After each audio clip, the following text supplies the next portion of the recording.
Hi there, I'm David Katzmeyer from CNET, and I'm sitting next to Sharp's 60-inch LC60LE 640U. This is Sharp's least expensive series of large-screen televisions this year. There's also a 70-inch size, actually bigger than this thing, and a 52-incher, just for the guys who can't afford either of those really big screens.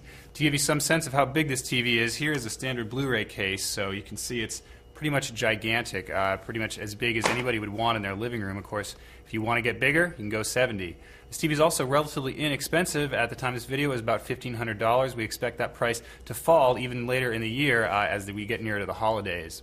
The design on the 640U is very basic around the edge of the screen. It's got a matte black finish. It's also very thin around the edge of the screen, so despite being such a large TV, it's pretty compact. Sharp's entry-level 640U series doesn't have all the bells and whistles of its step-up models, although it does offer a smart TV internet suite as well as built-in Wi-Fi. There's no 3D on this model or faster refresh rates, however. It does have an edge-lit screen, which means that the LEDs are aligned along the edge of the TV. That allows the set to be relatively thin. It doesn't really help picture quality, though. We'll get to that in a little bit. We did appreciate the matte screen on this TV, however. With a great big size like this, it's really nice to have a matte finish that can do a little bit to reject some of that ambient light glare that you get in some very well-lit rooms. Sharp's Smart TV Suite is actually a little bit less equipped than some of the other competitors. It's missing Hulu Plus and Amazon, as well as Pandora or pretty much any audio streaming. On the plus side, you do get Netflix, YouTube, and Vudu, and we did like the fact that the little strip along the bottom is relatively unobtrusive and easy to get to. Speaking of, you can program the remote control's 3 favorites keys to jump immediately to one of those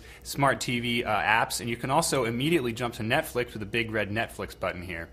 Sharp does offer a full suite of picture controls on this set. You can actually adjust the smoothness of de-judder processing. That's a new feature this year. Of course, you can also play around with CMS and get the 2-point grayscale adjustment as well as adjustable gamma. So most of the things that we require for calibration are right there, and the CMS actually works relatively well. Speaking of calibration, this TV actually did pretty well in the lab. It doesn't have quite as deep a black level as some of the other LED LCD TVs that we compared it against, but it's not terrible. On the plus side, it does have very good color accuracy, so the set, once you dial it in, can get a really natural color that is pretty much right up to the HD spec. One downside, however, was it didn't process 1080p 24 film-based sources correctly, so we did see a little bit of stutter, where on some other TVs you'll see a nice smooth pan for film. Of course, not too smooth.